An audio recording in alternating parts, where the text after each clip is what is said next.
기도드리옵나이다. 아멘. 네, 하나님의 말씀입니다. 이사야 45장 18절에서 25절의 말씀을 함께 보시겠습니다.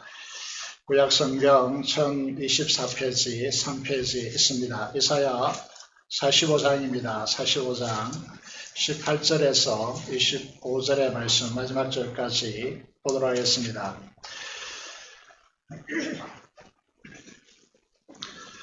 대저 여호와께서 이같이 말씀하시되 하늘을 창조하시니 그는 하나님이시니 그가 땅을 지으시고 그것을 만드셨으며 그것을 견고하게 하시되 혼돈하게 창조하지 아니하시고 사람이 거주하게 그것을 지으셨으니 나는 여호와라 나 외에 다른 이가 없느니라. 나는 감추어진 곳과 캄캄한 땅에서 말하지 아니하였으며 야곱 자손에게 너희가 나를 혼돈 중에서 찾으라고 이러지 아니하였노라. 나 여호와는 너를 말하고 정직한 것을 알리느니라. 열방 중에서 피난한 자들아 너희는 모여 오라. 함께 가까이 나오라. 나무 우상을 가지고 다니며 구원하지 못하는 신에게 기도하는 자들은 무지한 자들이니라. 너희는 알리며 진술하고 또 함께 언론하여 보라. 일이 옛부터 듣게 한 자가 누구냐? 이전부터 그것을 알게 한 자가 누구냐? 나 여호와가 아니냐? 나 외에 다른 신이 없나니 나는 공의를 행하며 구원을 베푸는 하나님이라. 나 외에 다른 이가 없느니라. 땅의 모든 끝이여 내게로 돌이켜 구원을 받으라. 나는 하나님이라 다른 이가 없느니라. 내가 나를 두고 맹세하기를 내 입에서 공의로운 말이 나가선자 돌아오지 아니하나니 내게 모든 무릎이 꿇겠고 모든 혀가 맹세하리라 하였노라. 내게 대한 어떤 자의 말에 공의와 힘은 여호와께만 있나니 사람들이 그에게로 나아갈 것이라. 무릇 그에게 노하는 자는 부끄러움을 당하리라. 그러나 이스라엘 자손은 다 여호와로 말미암아 의롭다 함을 얻고 자랑하리라 하느니라. 아멘. 네, 오늘 본문을 통하여서 비교 대상이 아니다 라는 제목으로 하나님의 말씀을 선포하기를 원합니다. 오늘 본문에서 강조되어지고 있는 부분이 다른 신은 없다. 나는 여호와라 나 외에 다른 신이 없다라고. 이 우주에 신은 오직 한 분밖에 없습니다. 따라서 우리는 그 하나님을 믿고 있는 것이죠. 그런데 문제가 무엇이냐라는 것이죠. 여러분 출애굽의 이스라엘 백성들이 홍해 바다가 갈라지고 그 가운데 통과한 이스라엘 백성들이 하나님께 감격적으로 찬양하죠. 그게 출애굽기 15장 11절의 말씀입니다. 여호와의 신중에 주와 같은 자가 누구이니까? 주와 같이 거룩함으로 영광스러우며 찬송할 만한 위엄이 있으며 귀한 일을 행한 자가 누구이니까? 라고 고백했습니다. 이 이스라엘 백성들이 가나안 땅에 약속의 땅에 정착하게 되어지죠. 그 가나안 땅에 정착하였어야 그들이 무엇을 했습니까? 잘 아는 대로 농경의 신, 폭풍의 신, 비와 번개와 바람을 가져다주는 신, 그리고 다산의 신이라고 할 수 있는 바알과 아세라를 숭배했습니다. 저는 풍요와 다산을 통해서 불을 축적하고 자신들의 안녕과 행복을 추구하는 문제 때문에 하나님을 버리고 바알과 아세라를 숭배하는 것이죠. 그래서 구약교회 이스라엘은 결국 어떻게 되었습니까? 바벨론 포로가 되어지는 것입니다. 그래서 이스라엘을 구약교회라고 표현하는 이유는 우리와 멀지 않는다라는 것이죠. 그래서 교회는 마찬가지로 오늘 교회도 마찬가지라고 하는 것입니다. 이제 우리가 교회의 현장, 우리의 현장을 보기를 원합니다. 기독교는 이사야 48장 오늘 큐티 본문에도 말하고 있지만 여전히 하나님과 주님의 이름을 부릅니다. 우리는 하나님을 믿지 않고 있지 않습니다. 우리는 하나님을 믿고 있습니다. 하나님의 이름을, 주님의 이름을 부르고 있습니다. 그리고 우리는 이제 기독교 가문을 자랑하기 시작했죠. 이제 예루살렘 성에, 거룩한 성에 우리는 거했던 명문 가문이다 이렇게 말하는 것이죠. 그런데 실제 삶에는요 진실이 없습니다. 하나님 나라의 공의가 구가되지 않습니다. 목이 곧아서 하나님 말씀 위에 자기의 경험을 놓습니다. 자기 고집을 놓습니다. 그렇게 되다 보니까 구원의 감격과 첫사랑이 사라지고 그 자리에 자기의 고집이 자리 잡고 있는 것이죠. 이런 말을 하게 되었습니다. 오늘 돈이 없으면 그런 짓을 하겠는가? 이만큼 이제 하나님 교회 성도들이 타락했다는 의미입니다. 세상이 타락의 일로를 걷고 있다는 것이죠.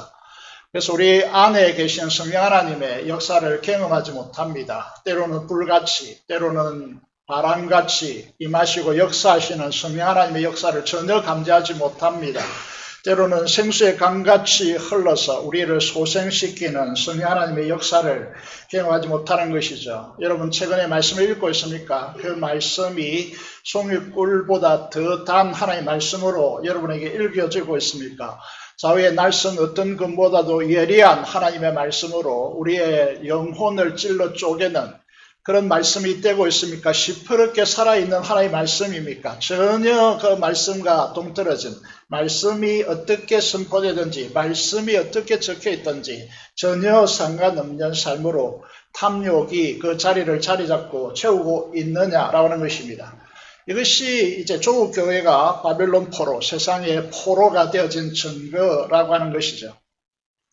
여러분 하나님의 놀라운 은혜의 파격을 모릅니다. 여러분 우리의 이성과 우리의 감성과 이 모든 것을 초월하여 파격적으로 임하는 하나님의 은혜를 모릅니다. 그 자리를 자신의 경험과 실력과 논리로 채웁니다. 하나님의 말씀이 무용지물이 되는 것이죠. 돈으로 채울 수 없는 말할 수 없는 영광스러운 하나님 나라의 풍요를 모르는 것이죠. 물질과 재능으로 하나님을 섬기는 것이 아닙니다. 돈을 위해서, 성공을 위해서, 건강을 위해서, 육신의 즐거움을 위해서 신이 필요로 하는 것입니다. 이것이 우상입니다. 그래서 오늘 기독교가 우상 숭배로 얼룩진다는 말, 이것이 우리의 감각 속에 다가오지 않겠지만은요, 실제로 많은 그리스도인들이 그렇게 살아가고 있다는 거죠. 여기에 대해서 분명한 책망이 오늘 메시지를 통해서 한국교회에 수없이 던져지고 있는데 여기에 대해서 전혀 이게 동떨어진 그런 감정을 가지고 말씀에 무기력해지고 눈 감고 있다는 것입니다. 여러분 오늘 이제 우리가 읽지 않았지만 이사야 46장 1절에 보면요. 이 고레스에 의해서 바벨론이 갑자기 패망당합니다. 그들이 섬겼던 벨과 너보라고 하는 신이 이 바벨론을 구하여 내지 못합니다. 바벨론의 패망을 그들의 신이 지키지 못합니다. 그래서 이제 5절에 보면 하나님께서 말씀하십니다. 하나님도 마치 이스라엘을 지키지 못한 신처럼 그렇게 사람들에게 읽혀지겠지만은요, 그 하나님은 전혀 다른 분이라는 것입니다. 그래서 비교 불가하다는 것입니다. 그래서 너희가 나를 누구에 비기며 누구와 짝하며 누구와 비교하여 서로 같다 하겠는가? 이 바벨론이 이 벨의 이름을 가지고요, 이스라엘을 침공하여 패망시켰습니다. 그래서 하나님보다 더 위에 있다라고. 수많은 제국의 아수르 제국도 마찬가지고 바벨론도 마찬가지고 하나님의 이름을 폐마했지만은요, 그들 속에 하나님이 어떻게 드러나고 있습니까? 그래서 이 세상에 이제 이 사람들이 많은 우상을 섬기고 있습니다. 여러분 조그만 눈을 돌려서 세상에 들어가 보면요, 세상 사람들이 우상으로 가득 차 있다는 것을 보게 되어집니다. 여러분 이 학생들을 전에 학생부 담당할 때요, 학생들을 데리고 식당에 자주 간 적이 있습니다. 너무 그 집이 쌓였기 때문에 집에 들어간 입구에 뭐가 붙어 있습니까? 부적이 붙어 있습니다. 잘 몰랐는데 책상 아래로 이제 손을 넣어보면 그게 부적이 붙어 있습니다. 여러분 수많은 환경이 이렇게 되어 있습니다. 그래서 그 실제를 이제 이사야 46장 6절 7절에 보면 이렇게 되어 있습니다. 주머니에서 금을 쏟아내고 오늘 저울에 달아서 도금장에게 줍니다. 그것으로 신을 만들게 합니다. 그것에게 엎드려서 경배합니다. 여러분 그것을 들어 어깨에 메어다가 처소에 둡니다. 당을 만들어서 그 처소에 두는 것이죠. 거기에 서 있습니다. 그런데 그것들이 움직입니까? 움직이지 못합니다. 그리고 부러졌습니다. 사람들이 와서 그곳에 부러졌습니다. 응답합니까? 응답하지 않습니다. 인계 위기 가운데 와서 그들에게 절하며 빕니다. 그 위기에서 구하여 줍니까? 구하지 못합니다. 여러분 이 사실을 이제 강조하고 있는 것이죠. 그런데 왜 사람들이 이렇게 이 우상 앞에, 신상 앞에 자신을 드리고 물질을 바치고 그것들의 소원을 빌고 인생의 어려움 속에서 그것에 나아가서 마음의 위로를 받고 응답받았다라고 그렇게 말하고 있을까요? 왜 그들을 섬기며 살아갈까요? 왜 그렇게 할까요? 성경은 이 문제를 두 가지로 이렇게 분석하고 있습니다. 하나는요, 인간의 탐심에서 비롯되는 것이다. 그렇게 말하고 있습니다. 이 탐심은 죄의 결핍을 채우기 위해서 형성되어지는 마음가짐입니다. 자원의 근원 대신 하나님과 분리되었기 때문에요, 죄는 결핍을 가져옵니다. 이 결핍이 불안한 것입니다. 결핍되어지면 모든 인생이 왜곡되어집니다. 사랑이 결핍되어지면요, 다른 방식으로 이 사랑을 충족받고자 헤매입니다. 여러분, 이 결핍은 인생의 불안감과 두려움을 가중시킵니다. 그래서 신을 필요로 하는 것입니다. 그래서 신을 섬기는 것입니다. 모든 인간은 어떤 행태로든지 간에 신을 필요로 하고 있습니다. 이 죄의 결핍 현상 때문이죠. 더 근본적인 이유가 뭐라고 성경은 진단하고 있습니까? 인간 안에 보이지 않지만은, 영은 보이지 않습니다. 영의 존재는 보이지 않지만은 그 안에 인간을 유린하는 인간의 악한 영의 역사가 있다라고 그렇게 말씀합니다. 이 두 가지 문제를 차례대로 보겠습니다. 골로새서 3장 5절 하반절의 6절을 3장 5절에서 6절을 보면, 그러므로 땅에 있는 지체를 죽이라. 그것은 곧 음란과 부정과 사욕과 악한 정욕과 탐심이라고. 이 탐심은 우상 숭배라고 분명히 못 받고 있습니다. 이것들로 말미암아 하나님의 진노가 임한다라고, 하나님의 진노가 임한다라고 경고하고 있습니다. 여러분, 나무의 가지가 잘렸죠. 뿌리에서 분리된 나무는 어떻게 되죠? 그 안에 받쳐진 에너지 소비하면 마릅니다. 죽습니다. 인간도 근원이신 하나님과 분리되었습니다. 자원이 하나님으로부터 오지 않으면 어떤 현상이 일어납니까? 결핍 현상이 일어납니다. 그래서 자기 안에 한계된 자원을 다 쓰면 죽는데 죽지 않으려고 발버둥칩니다. 그래서 다른 사람의 자원을 빼앗아서 축적하고자 하는 것입니다. 자원을 착취합니다. 자연을 착취하는 것이죠. 인간 편리 때문에 이 지구촌은 몸살을 안고 있습니다. 그래서 바이러스가 계속해서 갈 곳이 없어서 인간 사회 안으로 침공하고 있는 것이죠. 이전에 10년 주기로 왔지만 50년 주기, 그전에는 그랬습니다. 최근에 10년 주기로 왔습니다. 이제는 1년 주기로, 2년 주기로 다가올 것입니다. 대처할 수 없습니다. 이거는 백신이 대처할 수 있다라고 많은 사람들이 착각하지만 대처할 수 없습니다. 이 탐욕이 신의 이름으로 둔갑시켜서 자기를 정장합니다. 이 우상숭배의 본질이죠. 하나님을 믿는다고 하지만은 교회 안에 있는 우리들도 이 우상숭배, 탐심을 제거하지 않는 한 우상숭배자들이라는 것이죠. 여기에 어떤 문제가 깔려 있습니까? 이 안에는 영적인 문제가 깔려 있습니다. 고린도후서 4장 4절의 말씀을 보시면요, 인간이 나무와 돌 그리고 금이나 은을 만든 이 신상들은 아무것도 할 수 없습니다. 그런데도 불구하고 왜 사람들은 이 신상 앞에 섬기며 바치고 빌고 있습니까? 그 속에 악한 영이 존재하고 있기 때문입니다. 사람들이 이 실상을 잘 알지 못합니다. 그래서 고린도후서 4장 4절에 성경은 명확하게 이 문제를 이렇게 규정하고 있습니다. 여러분, 그 악한 영이 사람들의 마음속에 진실을 하지 못하도록 커튼을 치워놨다. 여러분, 이 세상이 정확한 정보를 잘 주지 않듯이 악한 영은 우리 마음속에 커튼을 쳐서 진리의 빛이 들어오지 못하도록 막고 있습니다. 이 사실을 이제 이야기하고 있는 것이죠. 그러면 어떻게 될까요? 여러분, 이 사실을 사람 앞에 숨기고 있기 때문에 세상에서는 이렇게 드러납니다. 어떻게 드러납니까? 에베소서 2장 1절에서 3절까지 잘 알고 있는 말씀입니다. 여러분, 자신은 드러나지 않습니다. 풍조, 세상의 풍조를 쫓는 방식, 간섭화되어지고 문화화되어져서 모든 사람들이 그걸 추구하고 있기 때문에 저항력을 가지지 못합니다. 문제의 심각성을 못 느낍니다. 이게 문제라는 것이죠. 내 혼자만 그렇게 살고 있지 않기 때문에, 내 옆에 대부분의 사람들이 그렇게 살고 있기 때문에 이 문제에 대해서 문제의식을 전혀 느끼지 못한다는 것입니다. 그래서 우리는 하나님의 말씀을 들어야 한다는 거죠. 에베소서 5장 3절에서 5절의 말씀을 보면요, 음행과 온갖 더러운 것과 탐욕은 그 이름조차 부르지 말라. 이는 성도에 마땅한 바니라. 마땅하다고 했습니다.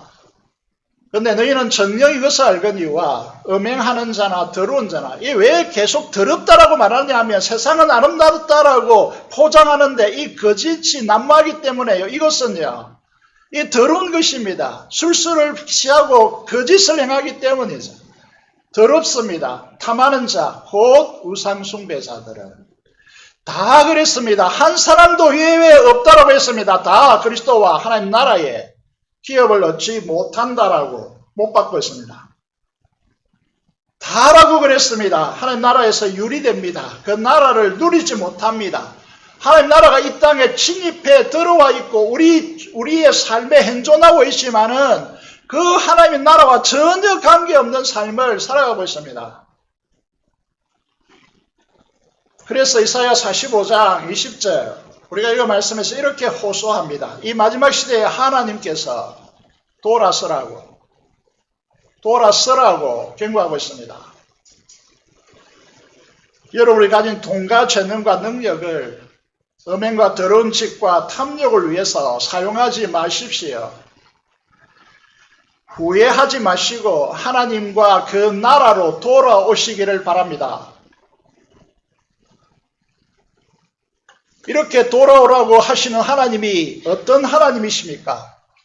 세상이 주는 음행과 탐욕이 주는 것과 비교할 수 없는 하나님의 축복을 우리에게 주시기 때문에 하나님께로 돌아오라고 말씀하고 있습니다. 사랑하는 여러분, 우리가 돌이켜 믿어야 할 하나님이 어떤 하나님이십니까? 오늘 이사야 45장 18절에 우리가 믿는 하나님을 한마디로 이렇게 말씀하고 있습니다. 대저 여호와께서 이같이 말씀하시되 하늘을 창조하시니 그는 하나님이시다. 이렇게 말씀합니다. 이 한마디면 충분하지 않습니까? 이 세상에 우상을 섬기는 사람들요, 결국 자기를 우상화하는 사람들과 천지 이 우주를 창조하신 하나님과 비교할 수 있습니까? 비교 불가능합니다. 불가하다는 거죠. 그래서 우리는 사도신경 고백하죠. 전능하사 천지를 창조하신 하나님을 나의 아버지로 믿는다. 그렇게 고백하는 것이죠. 이것이 신앙의 처음이요, 가장 중요한 기초입니다. 이 창조주 하나님에 대한 신앙요, 그분을 나의 아버지로 믿는 이 고백이 우리에게 없다면 모든 신앙은 다 무용지물입니다. 왜? 토대가 없기 때문에. 요즘 핫 이슈가 있죠. 우주 여행에 대한 이야기입니다. 여기 지구에서 벗어나서 이제 이 108km까지 올라갔다 내려오는데 얼마 비용을 지불해야 되는지 아십니까? 5천만 달러. 우리나라 돈으로 688억. 1년에 4명밖에 지금 가지 못하기 때문에 대기에 줄을 섰다라고 하는 거 아닙니까? 그죠? 수많은 예약자가 몰려있다고 합니다. 저에게 만약에 공짜로 갈 수 있는 기회가 생긴다면 새벽 시간에도 말씀드렸지만은 저는 가지 않을 것입니다. 의미가 저에게는 없기 때문이죠. 이유를 하나도 발견하지 못하기 때문이죠. 하나님이 창조하신 이 우주의 실체를 보십시오. 태양계인 우리가 속해 있는 이 은하계야. 이 은하계를 생각해 보시기 바랍니다. 태양과 같은 함성이 몇 개 있습니까? 1000개 정도 있다고 말합니다. 이 은하계만 있는 것이 아니고 은하계라고 하는 이 크기의 우주가 수없이 펼쳐져 있기 때문에 이 항성이요, 전 우주에 2000억 개나 있다고 합니다. 우리가 상상이 불가한 것이죠. 은하계 이 끝에서 저 끝까지 가는데 얼마 걸립니까? 여러분, 이 빛의 속도, 지구를 1초에 7바퀴 반 돈다라고 하는 이 빛의 속도로 10만 년이나 가야 끝에서 끝까지 도달할 수 있는 이 우주입니다. 이사야 45장 18절에요. 이 하나님께서 이 하늘을 창조하셨다고 하는데 이 하나님께 창조하신 이 우주, 창조주 하나님을 믿습니까?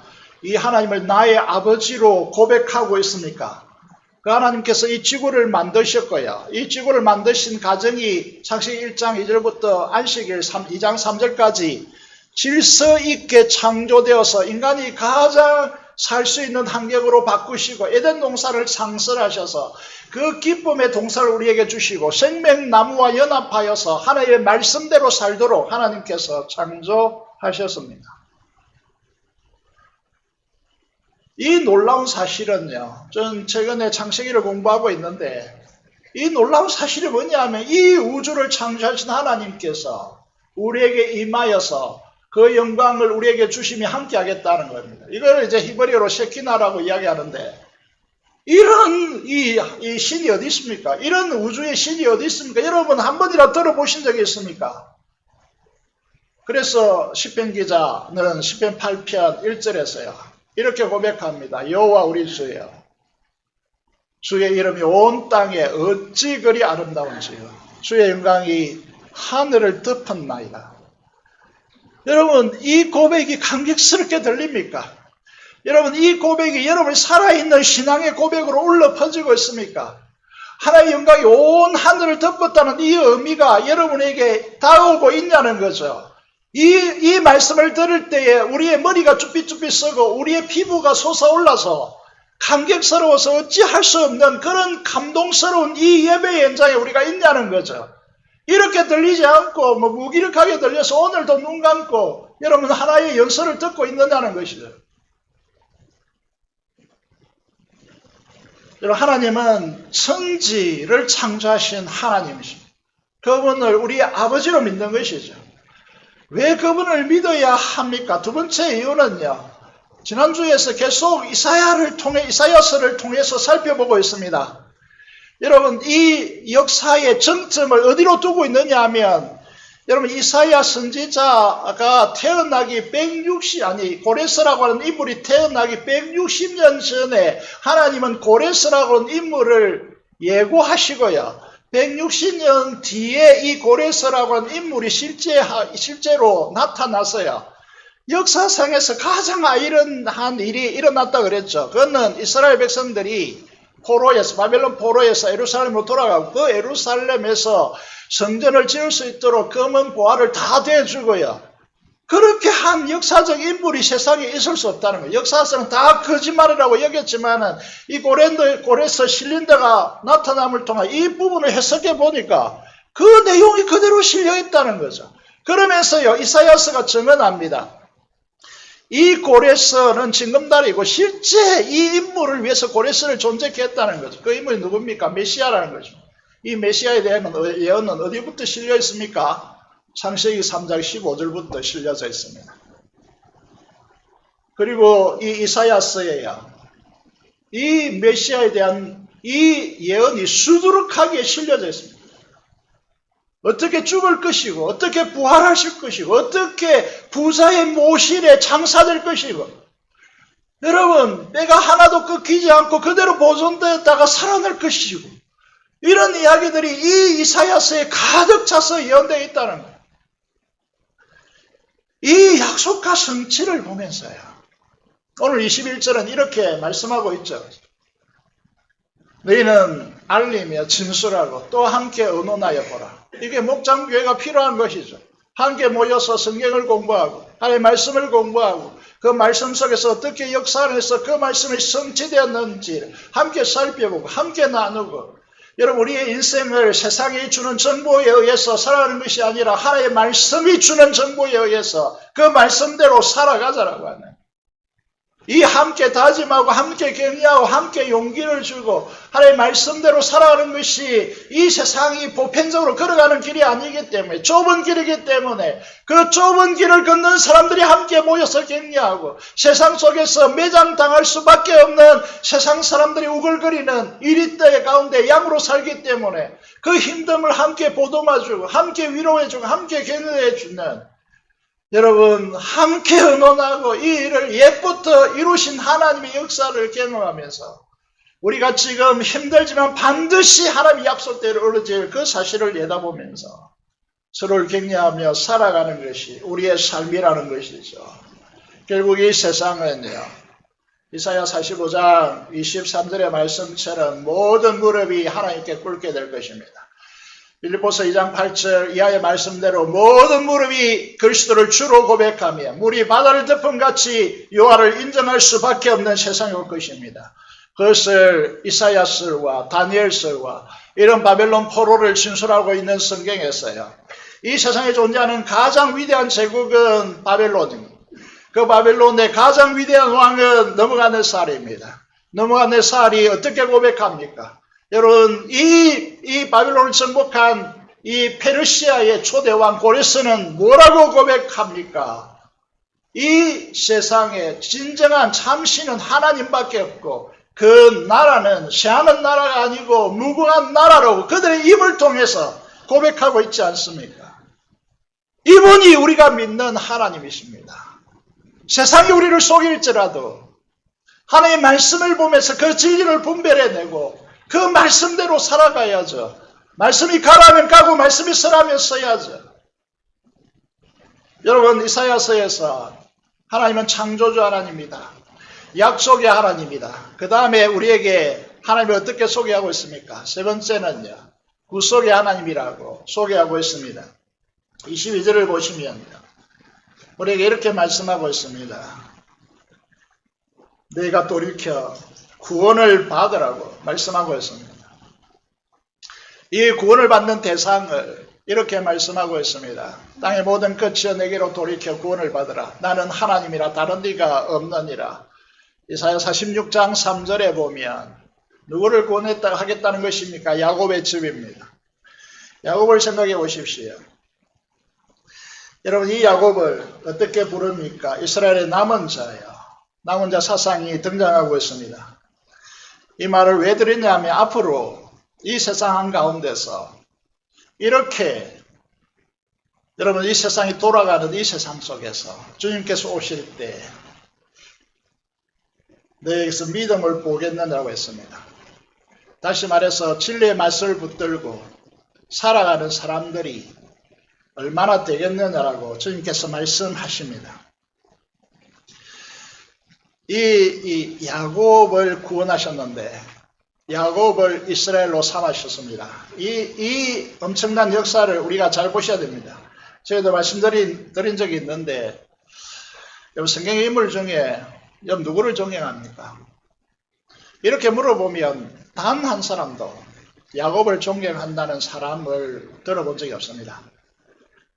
여러분, 수련회를 통하여 수많은 청소년들과 또 청년들, 수많은 성도들에게 물어봤지만은 그들의 인생 속에 야곱을 존경한다는 인물은 한 명도 없습니다. 그런데 이 하나님은 이스라엘이라고 하는 이 위대한 이름을 붙인 인물이 누굽니까? 아브라함도 아닙니다. 다니엘도 아닙니다. 그렇게 존경하는 요셉도 아닙니다. 야곱입니다. 왜 그렇겠습니까? 야곱의 이름이 뭡니까? 속이는 자, 빼앗는 자, 사기꾼이라고는 이름입니다. 왜 이 야곱이라는 이 인물에 이스라엘이라고 하는 이 이름을 붙일까요? 이스라엘 뜻은 무엇입니까? 이스라엘이라고 하는 이 의미는 무슨 뜻입니까? 승리자라고 하는 이름입니다. 이 위대한 이름이요. 이 이름을 붙인 이유가 어디에 있습니까? 여러분, 야곱이 돌아옵니다. 돌아올 때 베델의 아주 야복 강가에 머물게 되죠. 짐승과 가족을 다 보내고 홀로 남게 되었습니다. 그때 하나님 보내신 한 인물과 씨름을 합니다. 문제는 이 씨름에서 야곱이 졌습니까? 이겼습니까? 이겨서 승리자라고 이름을 붙이는 듯이 그렇게 보이고, 그래서 많은 목회자들부터 이런 소리를 들을 수 있습니다. 기도는 우리에게 승리를 가져오고 우리를 위대하게 한다. 그런데 그는 본문을 정확하게 보지 못한 그런 방식입니다. 자세히 보시면요. 여러분, 이 야곱이 이겼습니다. 그런데 끝까지 놓지 않으려고 하니까 하나님께 보내진 사자가 허벅지 뼈를 칩니다. 고관절이 분리된 것이죠. 그래서 불쑥 주저앉습니다. 위골되었습니다. 그래서 제대로 걸음을 걸을 수가 없었습니다. 그때 비로소 야곱은 자신을 봅니다. 끝까지 자신의 고집을 꺾지 않고 자아를 무너뜨리지 않고 그 자아를 통하여 창자의 축복을 받겠다고 분투했던 이 끝까지 붙드는 이것을 그제야 보게 되어져 그제야 내려놓습니다. 그때 하나님께서 그를 축복하시는 것이죠. 신앙의 핵심도 여기에 있습니다. 자기 인간적 고집을 끝까지 붙들고 꺾지 않고 그 방식대로 산다라고 그렇게 하면요. 거기에는 하나님 나라가 임하지 않습니다. 하나님 축복이 임하지 않습니다. 그 자를 내려놓을 때 비로소 거기에 이스라엘이라고 하는 승리자라고 하는 이런 명예스러운 이름을 붙여주는 것입니다. 우리의 하늘 아버지는 어떤 분이십니까? 하나님 말씀하십니다. 이사야 46장 3절 4절을 보십시오. 이렇게 말씀하십니다. 태에서 너를 조성하였고 태어날 때 너를 안았고 내가 너를 업었다라고 말씀하고 있습니다. 무슨 말씀이죠? 이 사실이 믿어집니까? 하나님은 야곱과 같은 우리들을 하나님의 영광의 자녀로 세우시기 위해서 이렇게 말씀하시는 것입니다. 이걸 한마디로 이렇게 정리하면 하나님은 우리에게서 한 번도 눈을 떼신 적이 없다는 것입니다. 심지어 죄 짓는 그 현장에서도 하나님은 한 번도 눈을 떼신 적이 없습니다. 이렇게 말씀드리면 어떻게 반응합니까? 그거는 종교적인 용어지, 말씀이지. 그것은 가장된 표현이지. 무슨 하나님께서 나를 만드시고 하나님께서 내가 태어날 때 안으시고 하나님께서 나를 품으시고 나를 업었다고 말도 안 되는 이야기, 제발 좀 현실과 동떨어진 그런 이야기 목사님 제발 좀 하지 마십시오. 하나님께서 우리를 어떻게 사랑하시는지 이렇게 말씀드려 보겠습니다. 21세기 최첨단 과학 의료기술로도 아직까지 밝혀지지 않는 인간의 신비가 뭔지 아십니까? 우리 인간이 어머니 태에서 조성될 때 언제 그 사람의 고유한 그 사람만의 독특한 영혼이 주입되는지 언제 어느 시점에 그것이 주입되는지 한 배에서 나온 행제도 왜 그렇게 다른지 여러분 이해가 됩니까? 이 땅에 태어난 모든 인류 그 숫자를 여러분 우리는 알 수가 없습니다.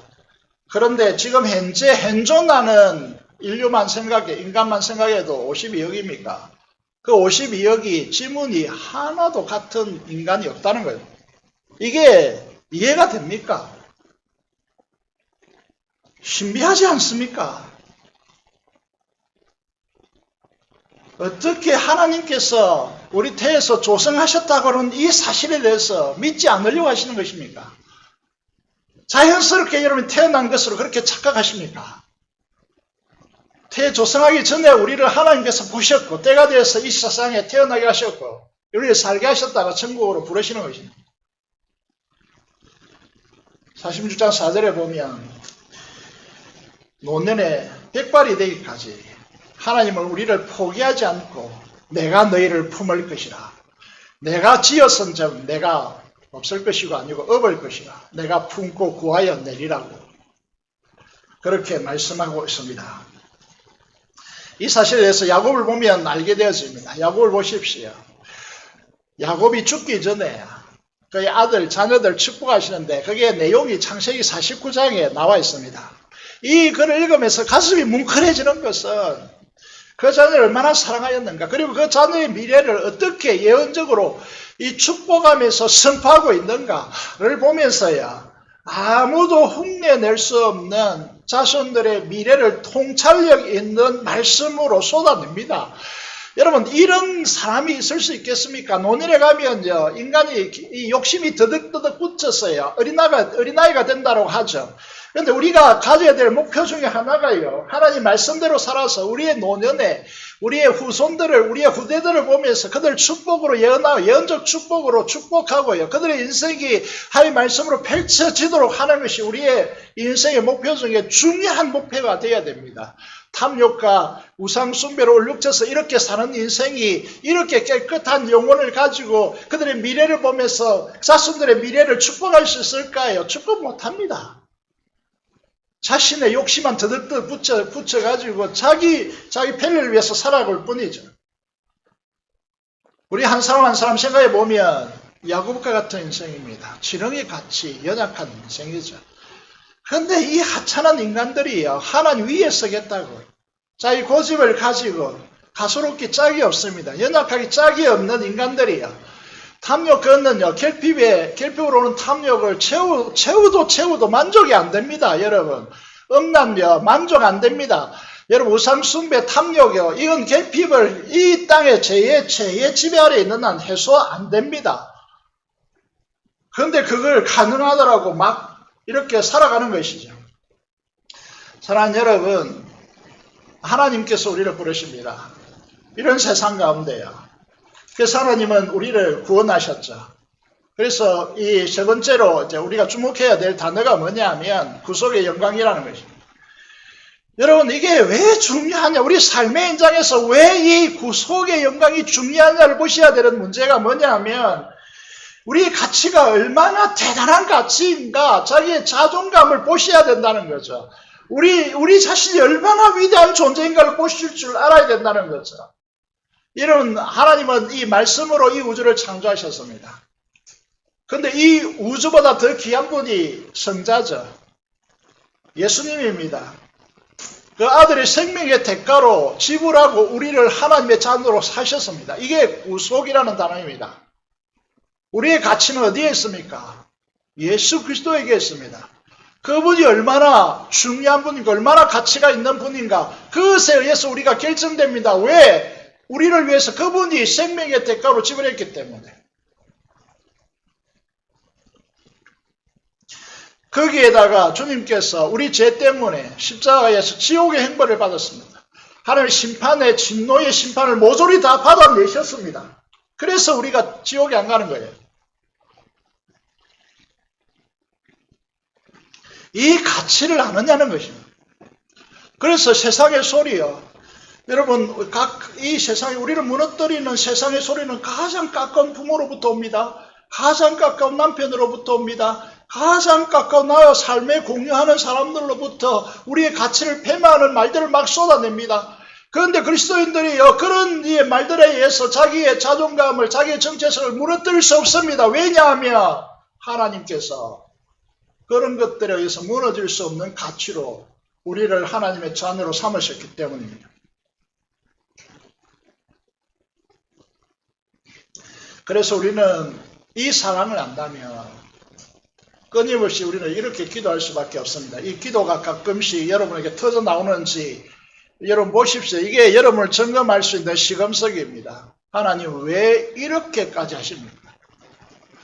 때때로 눈물 지으면서 하나님 왜 이렇게까지 하시냐라고 기도가 됩니까? 이게 안 되면요, 세상에 이상한 인간들이 이야기하는 것에 유혹됩니다. 그 말들에 대해서요, 민감하게 반응합니다. 여러분, 그것에 의해서 유혹되어 자신을 팔아먹는 것이잖아요. 그래서 탐욕이, 그래서 행선되는 것이죠. 하나님께서 이 질문에 대해서 이렇게 대답합니다. 그래, 얘야, 내가 너를 그렇게까지라고 하는 이 부분이 뭡니까? 십자가의 대속이 우리에게 가져다 축복이 무엇입니까? 항상 두 가지로 정리하고 있습니다. 복음의 비밀요. 이 복음의 비밀을 이제 우리가 알지 못하면요, 세상의 소리에 끌려갈 수밖에 없습니다. 죄의 영원한 행벌에서 구원하셨습니다. 죄의 지배에서 우리를 자유케 하셨다라고요. 이 두 가지 복음의 비밀을 속에 거하지 아니하면요, 세상의 소리에 민감하게 반응할 수밖에 없습니다. 우리의 신분은 어떻게 바뀌었습니까? 죄의 종의 자리에서요, 하나님의 자녀의 신분으로 바꿔졌습니다. 요한일서 3장 1절 큰 소리로 함께 읽어보겠습니다. 시작. 보라, 아버지께서 어떠한 사랑을 우리에게 베푸사 하나님의 자녀라 일컬음을 받게 하셨느니라. 우리가 그러하도다. 그러므로 세상이 우리를 알지 못하는, 그를 알지 못하는, 예수 그리스도를 알지 못하는 자들이 우리를 짓밟는다고 해서 우리가 무너지는 거 아닙니다. 우리가 상관없는 자들이 우리를 말로 짓밟고 이렇게 여러 가지 모양으로 짓밟으려고 하겠지만은 그런 문제되지 않습니다. 우리의 문제는 무엇이냐 하면 이 성경의 말씀과 같이 이 감탄사가 우리의 삶에 있느냐는 것입니다. 여러분 이 말씀을 읽으면서요. 보라 그랬으면 보라. 그냥 여러분 큰 소리로 보라. 하나님께서 어떠한 사랑을 우리에게 베푸사 하나님의 자녀라 일컬음을 받게 하셨는가. 여러분 이 글을 찍은 사도 요한을 생각해 보십시오. 핍박받는 이제 카타콤에 숨어서 하나님을 예배하고 여러분 그들을 잡아 죽이려고 하는 로마 황제를 비롯한 수많은 이제 사람들이 존재하는 그것을 햇빛도 들어오지 않고 밖에 나가지 못하고 그 동굴에서 일생을 살다가 그 동굴의 무덤에 묻혀야 하는 이 기막힌 인생을 살아가는 그런 초대교회 카타콤에 들어가서 사도 요한이 어떻게 말하는 것입니까? 이 말씀을 하는 것입니다. 보라라고 말합니다. 이 감탄사에 여러분들이 감동이 되고 동감이 일어나야 이 세상의 유혹을 저항할 수 있습니다. 여러분 우리 예배 드리는데 우리 생명을 걸 수 있다는 거죠. 그 전에는 여러분 걸리지 않습니다. 이 가치를 모르기 때문에 여러분 이 말씀을 읽을 때 이 감성을 가지고 동감력을 가지고 눈물 흐르면서 이 감격 가운데 읽고 있냐는 것이죠. 여러분 자녀라면 어떤 이제 공통점이 있습니까? 요한복음 7장 22절에 하나님의 영광이 아들의 영광이 되고 있고 그 아들의 영광이 예수 그리스도를 믿는 우리의 영광이 되어 있습니다. 이거는 이제 이 그리스도의 신부가 되기 위한 과정인데요.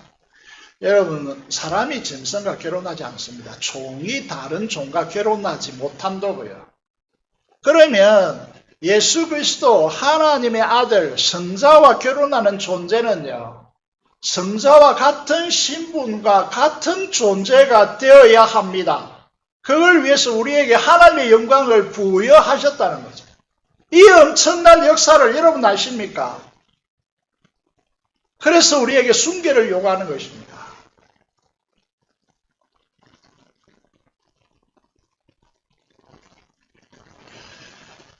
이 영광, 이 하나님의 영광, 예수님이 내 안에 거하고 내가 예수님 안에 거하는 이 영광을 여러분 아십니까? 이런 사랑으로 우리를 불러주셨습니다. 이 사랑을 외면한 채 세상에서 바벨론 포로가 되어서 음란과 탐욕 가운데 더러운 짓을 하면서 하나님을 배반하면서 살 수가 있겠습니까? 여기에다가 하나님의 자녀들에게 무엇을 주셨습니까? 여러분 하나님의 자녀입니까? 여러분이 하나님의 자녀임을 확신하십니까? 제가 여러분에게 다가가가지고 개인적으로 당신은 하나님의 딸이 맞습니다. 이렇게 한다고 해서 하나님 딸이 되는 것입니까? 여러분 안에 계신 성령께서 거듭난 여러분의 영에게 이 사실을 증언하셔야 여러분이 구원의 확신 하나님의 자녀임을 알 수가 있습니다. 제가 이 자리에서 제일 앞에 있는 장로님 권사님 보면서 당신은 틀림없이 보니까 하나님 자녀인데요. 그게 담보됩니까? 안 됩니다.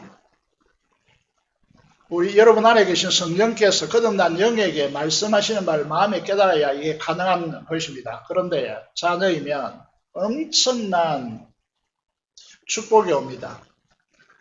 상속자. 전에도 말씀드린 것 같이 우리 딸이 하나님께서 소유한 땅이 얼마나 됩니까? 물어가지고 잘 모르겠다. 왜 묻느냐 물어보니까 살 것도 많고 할 일도 많은데 돈이 필요하니까 하나님께서 가지신 그 땅 중에 3분의 1을 내게 주면 좋겠다. 이렇게 말해가지고요. 제가 기가 막혀 넘어갈 뻔했습니다. 그런데 하나님께서 자녀들 우리에게 그 하나님의 나라 전부를 다 상속하겠다고. 이해가 되십니까? 이해가 안 됩니다. 세상이요, 돈을 많이 벌여가지고, 지금은 조조하죠. 억만금, 옛날 용어입니다. 이건 요즘은 어떻게 표현해야 될지 잘 모르겠습니다. 그리고 이제 사람이 돈을 가지면 정치를 하려고 합니다. 왜냐? 이 권력을 쥐려고 하거든요. 그래서 누리고자 하는 것이 뭘까요? 세 가지입니다. 딱 세 가지입니다. 세상에서 가지려고 하는 건 세 가지입니다. 그게 뭘까요? 어와 평강과 희락입니다. 어로움, 이걸 이제 권력을 통해서 덮으려고 합니다. 내가 잘못했지만 그 잘못이 잘못되지 않게 세상을 바꾸려고 합니다.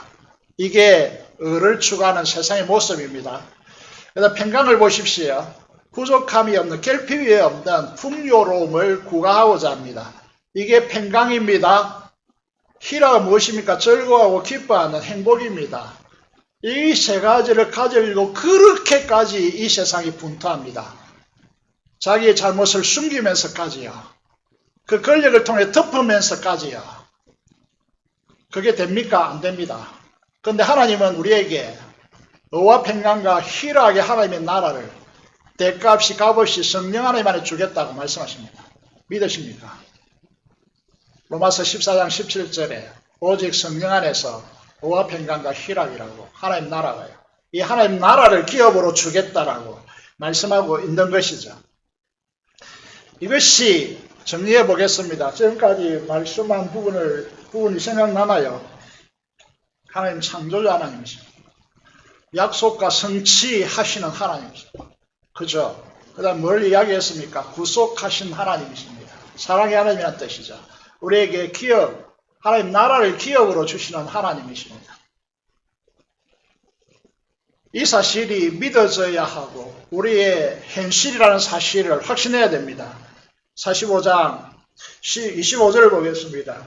나 외에 다른 신이 없다고 계속 반복하시면서 25절에 우리의 신분을 이렇게 요약하고 있습니다. 이스라엘 자손은 다 뭐라고요? 여호와로 말미암아 의롭다 함을 얻고 또 뭐라고 합니까? 사랑하리라. 얼마나 여러분 자랑스럽습니까? 얼마나 엄청난 존재로 우리가 바뀌어져 있습니까? 우리는 다른 것으로 아니고 하나님으로 인하여 예수 그리스도의 보혈의 피 안에서 의롭게 된 자들입니다. 그리고 하나님으로 인해서 이 우주, 창조주 하나님 앞에서 이 우주에서 가장 빛나는 자로, 가장 자랑스러워하는 자로 우리를 세우셨습니다. 이런 말이 있습니다. 자녀들 이제 딸인데요. 어릴 때 그 부모가 자주 안아주고 가슴에 품어주지 않으면 성장하여서 이상한 남자의 소리에 이게 이상한 짓을 하게 돼 있다. 이렇게 말들을 하게 되죠. 하나님의 이 사랑, 이 의롭고 자랑스러운 우리들을 보지 못하면요. 세상에 유혹받게 되었습니다. 사랑하는 여러분, 이 엄청난 하나님의 사랑을 아십니까? 세상에 그 어느 무엇으로도 얻을 수 없는 이 영광의 신분을 여러분 아십니까? 그래서 사도 바울은 우리에게, 교회된 우리에게 말씀하고 있죠. 음란과 더러운 것과 탐심은 우상 숭배인데 이 우상 숭배자가 되지 말라. 이렇게 하면 다 그리스도와 하나님 나라에서 유리된다, 분리된다. 그걸 누리지 못한다. 이렇게까지 사랑하셔서 우리를 하나님의 자녀로 삼으시고 예수 그리스도의 신부로 삼으시고 그 영광을 부여하시고 하나님 나라의 기업의 영광을 우리의 것으로 누리게 하시고 지금 여기에서 임한 하나님의 나라로 의와 평강과 희락을 성령 안에서 누리도록 우리를 그렇게까지 사랑하셨는데 이 바벨론 포로가 되어서 세상의 포로가 되어서 음란과 더러운 것과 탐욕으로 얼룩져 가지고 하나님 나라에서 유리되어지는 다 한 사람도 이해 없이 다 하나님 나라를 누리지 못한다라고 말씀하는 이 세상의 유혹에 빠지지 않기를 바랍니다. 여러분 이게 마지막으로 보기를 원합니다. 열방 중에서 우리는 이렇게 옛날에 장로님 지금 살아계시지만 지금 계시지만 이 강대상에서 교회를 대표하여 기도할 때마다 이런 기도를 하셨습니다. 불타는 데서 그 불타는 가운데 끄집어내는 하나님의 은혜에 대해서 자주 말씀하셨죠. 그 목회자, 우리 교회 목회자가 그 영감 7배나 더하게 해달라고 엘리사에게 물려준 그 영감 7배나 더하게 해달라고 늘 기도하는 그 생생한 음성을 듣고 저는 이 자리에 서 왔습니다. 오늘 우리도 열방 중에서 피난한 자들, 열방 중에서 구원을 받은 자들, 이 수많은 인류 중에서 우리를 택하여 하나님 자녀로 구원을 받은 우리를 향하여 주님께서 애절하게 부르십니다. 모여오라. 모여오라. 함께 가까이 나오라. 여름 성경학교 학생부 수련회, 청년부 수련회가 있습니다. 우리 한국 교회는 우리 자녀 세대의 영적 위기가 심각하게 드리워지고 있습니다. 돈이 없어서도 아니고 교육체계가 나빠서도 아니고 그런데 하나님을 경험하지 못했다고 아우성치고 있습니다. 성령의 후폭풍이 한국 교회에 몰아치고 있습니다. 하나님의 임재를 우리 자녀 세대가 경험하지 못하고 있습니다. 이거는 엄청난 위기 중의 위기입니다. 이 위기를 보지 못하고 우리 세대가 정신 차리지 못하면 조국 교회는 망합니다. 그래서 우리가 이 말씀을 보면서요, 모여오라고, 하나님께 가까이 나오라고 하는 하나님의 이 부르심에 응답하기를 원합니다. 여러분 삶을 단순화시키고 정리시키시고, 여러분 이 여러분 성경학교 수련회 가실 때 여러분 이 교회 와서 애절하게 그들 위해서 기도하시고요. 하나님을 제발 만나게 하시고 그 십자가의 사랑 앞에 부름받는 자녀가 되도록 우리 다음 세대가 되도록 기도하시고요. 지난 금요일에 저는 이 자리에 가득 찰 줄 알았습니다.